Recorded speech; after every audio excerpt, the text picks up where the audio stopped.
ये circle represent करता है $1 मिलियन को, और ये है $10 मिलियन, और ये है $100 मिलियन, और अब जो आप देख रहे हो ये है $1 बिलियन। रिलायंस इंडस्ट्रीज के चेयरमैन मुकेश अंबानी का नेट वर्थ इस नंबर से 82 गुना ज्यादा है।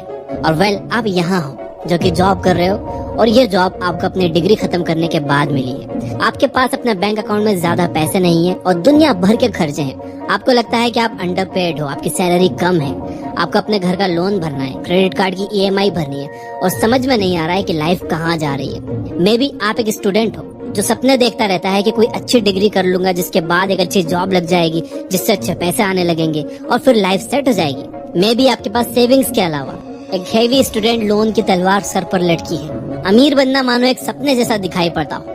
यार, उन लोगों ने कैसे किया होगा, आप अपने आप से बार बार ये सवाल करते हो। ये सारे मिलियनर्स, बिलियनर्स और करोड़पति लोग इतने यंग एज में इतने सक्सेसफुल कैसे बनते हैं? शायद इन्हें कोई चीट कोड पता है, शायद पैसा बुरा है, शायद आप अनलकी हो, शायद you are not good enough, शायद आप कभी अपना लोन क्लियर ही ना कर पाओगे, शायद आप कभी वर्ल्ड ट्रेवल ही नहीं कर पाओगे, शायद आप कभी अपने ड्रीम कार नहीं खरीद पाओगे, शायद आपके सपने सिर्फ सपने ही रह जाएंगे।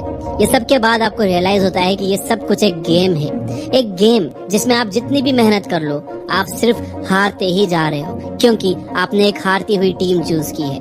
What if I tell you that you are wrong?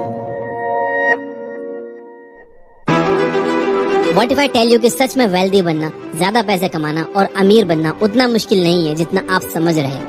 What if I tell you कि आपको जो स्पोर्ट्स कार लेनी है वो आप ले सकते हो, आपको घर का लोन क्लियर करना है वो आप कर सकते हो, आपको जो गुच्ची के डिजाइनर कपड़े लेने हैं वो आप ले सकते हो, आपको जो लेटेस्ट आईफोन खरीदना है वो आप खरीद सकते हो, और आप जैसी चाहो वैसी लाइफ जी सकते हो। तो आप कहोगे कि क्या सर, आप कहीं झूठ तो नहीं कह रहे हो? जिसके जवाब में मैं कहूँगा कि नहीं, इट्स पॉसिबल। आपको अपने ड्रीम्स को मार कर जीने की कोई जरूरत नहीं है, क्योंकि वीडियो के खत्म होते होते मैं आपको सिक्के का वो दूसरा पहलू दिखा दूंगा जो स्कूल और कॉलेजेस आपसे छुपाते हैं। जैसे कि रॉबर्ट कियोसाकी कहते हैं कि आप सभी को एक तरीके से सोचने के लिए कंडीशन किया गया है। मैं आपको वार्निंग देता हूँ कि स्टार्टिंग में आपको कई परेशानियां आएंगी। अगर आप एक ठंडा दिमाग रखकर एक काम वे में रॉबर्ट कियोसाकी द्वारा दिए गए ये टाइमलेस प्रिंसिपल्स को फॉलो करते हो, तो चाहे जितने भी उतार चढ़ाव आए, चाहे जितनी भी स्ट्रगल्स आए, चाहे जितने कड़वे सच का सामना करना पड़े, लेकिन आप फिर भी इन प्रिंसिपल्स पर डटे रहते हो, तो आपको कोई नहीं रोक पाएगा। और मैं आपको ये भी बता दूं कि ये एक मुश्किल रास्ता होगा और आप में से ज्यादातर लोग एंड लाइन तक पहुंच भी नहीं पाएंगे। बट ये वीडियो मैं उनके लिए बना भी नहीं रहा हूँ, ये वीडियो मैं उन कुछ चुनिंदा लोगों के लिए बना रहा हूँ जो अपनी जिंदगी बदल कर रख देने वाले हैं। तो इस वीडियो का एंड तक बिल्कुल स्किप मत करना। तो जो लोग मेरे साथ है वो कमेंट में अभी जाकर लिख दो, आई एम रेडी।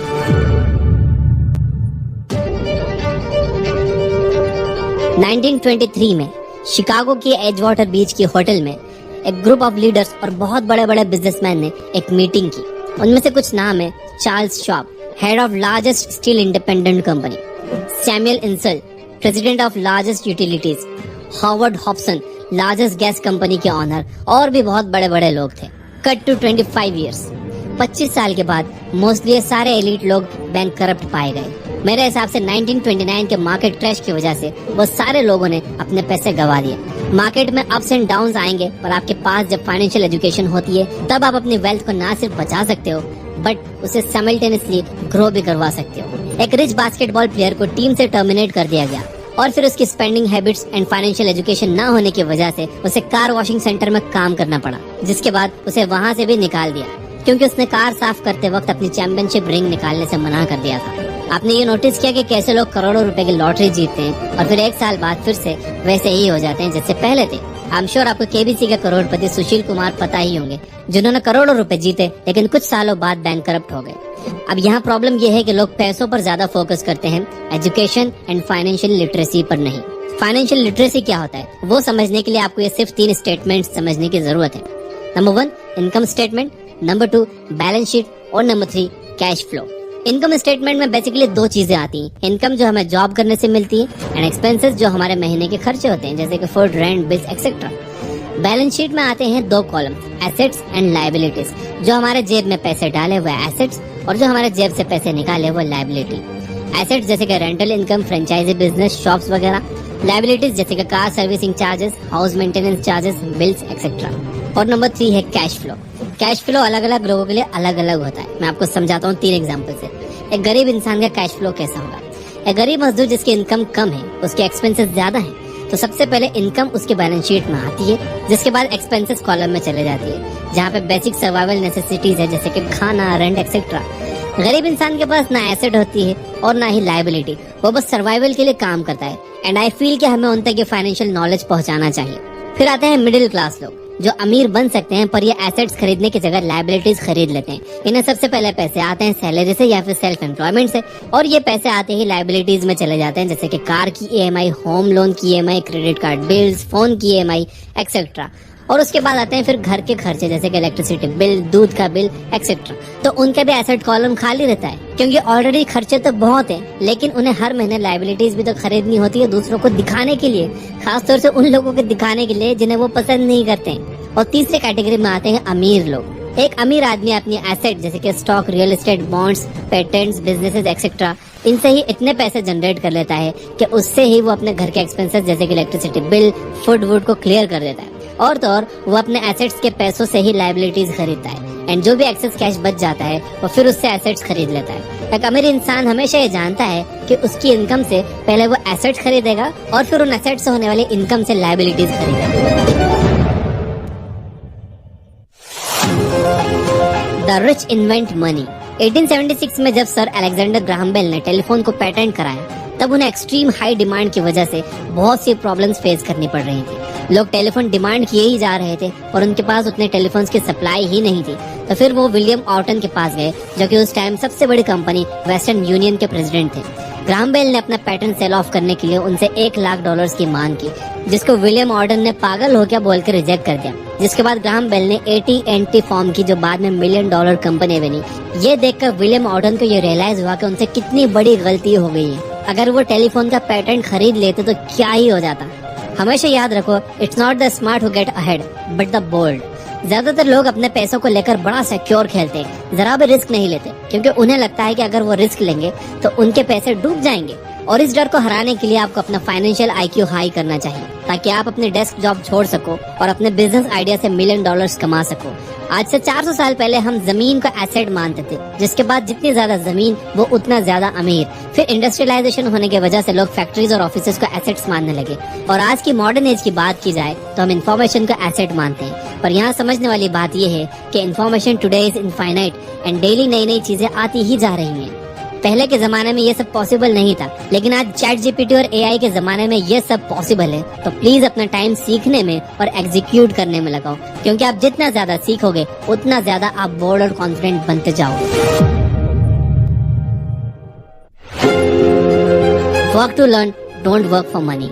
एक बार रॉबर्ट कियोसाकी इंटरव्यू देने के लिए सिंगापुर गए थे। एक यंग लेडी उनका इंटरव्यू लेने वाली थी। इंटरव्यू के बाद उस यंग लेडी ने कहा कि मैं भी आपकी तरह बेस्ट सेलिंग ऑथर बनना चाहती हूँ। अब क्योंकि वो बहुत अच्छा लिखती थी, रॉबर्ट ने पहले ही उस यंग लेडी के कुछ आर्टिकल्स पढ़े थे और रॉबर्ट को वो आर्टिकल्स बड़े अच्छे लगे थे। तो रॉबर्ट ने बड़े कैजुअली उस लेडी से पूछ लिया कि इतना अच्छे लिखने के बावजूद भी तुम राइटिंग को फुली परसीव क्यों नहीं करती। जिसके बाद रिस्पॉन्स ने उससे कहा कि सब कहते हैं कि मेरे आर्टिकल्स, बुक्स बहुत अच्छे हैं, पर कोई उन्हें खरीदता ही नहीं है, इसलिए मैं इस न्यूज़पेपर फॉर्म में काम करती हूँ, ताकि मैं अपने बिल्स को टाइम टू टाइम पे कर पाऊँ। क्या आपके पास मेरे लिए कोई सजेशन है? रॉबर्ट ने इमीडिएटली रिप्लाई किया यस, और कहा कि मेरा एक फ्रेंड है जो सेल्स सिखाता है, आपको उनके सेमिनार्स अटेंड करने चाहिए। मैं सुन के यंग लेडी एकदम गुस्से में आ गई और रॉबर्ट से कहने लगी कि आप मुझे फिर से स्कूल जाने के लिए कह रहे हो, अब मैं सेलिंग सीखूंगी।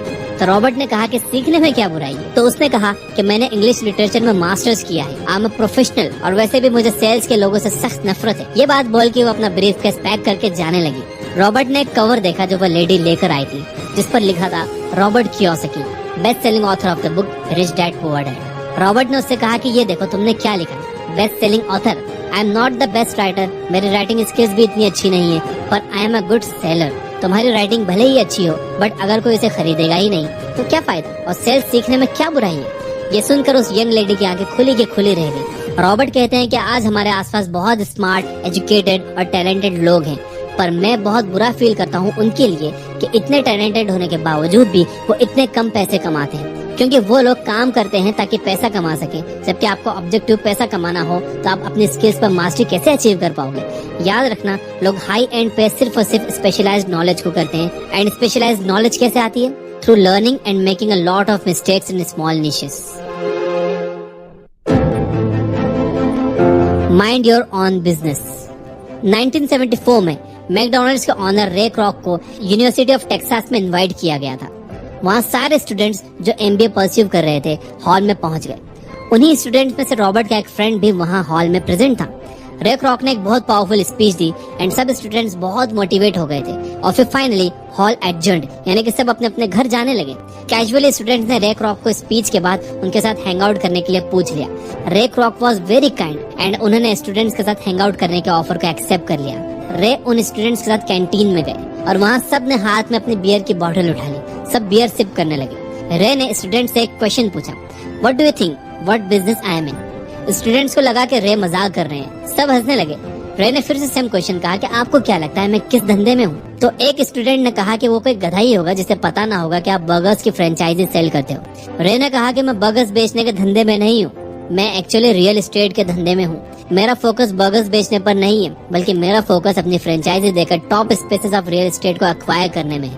आज हमारे पास कैथोलिक चर्च से ज्यादा पीसेस ऑफ लैंड है, वो भी वर्ल्ड के पॉश से पॉश प्लेसेस पर। रॉबर्ट का फ्रेंड जो रे क्रॉक से क्वेश्चन पूछ रहा था, आज उसका कार वॉशिंग का बिजनेस है, पर वो कार्स को वॉश करने पर फोकस नहीं करता। वो कार वॉशिंग के नाम पर ज्यादा पीसेस ऑफ रियल एस्टेट को एक्वायर करने पर ध्यान देता है। दोस्तों, फोकस हमेशा रखो एसेट्स एक्वायर करने पर। आज रॉबर्ट लोगों से पूछते हैं कि what business you are into, तो लोग कहते हैं कि I am into the business of banking. मैं पूछता हूँ क्या आप बैंक ऑन करते हो, वो लोग कहते हैं नहीं। यही तो दिक्कत है, बहुत सारे लोग अपने काम को अपने बिजनेस से कंफ्यूज करते हैं। आप किसी और के लिए जो काम करते हो वो प्रोफेशनल वर्क है, और जो आप अपने आप के लिए करते हो वो आपका बिजनेस है। आई नो वीडियो थोड़ी लंबी हो गई है, बट एंड में मैं आपसे यही कहूंगा कि अगर आपको वेल्दी बनना है तो start minding your own business, keep your day time job, but start buying real assets, not liabilities.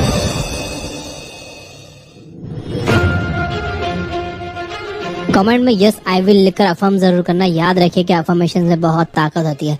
यहाँ तक ये वीडियो देख रहे हो तो मुझे सपोर्ट करने के लिए इस वीडियो को लाइक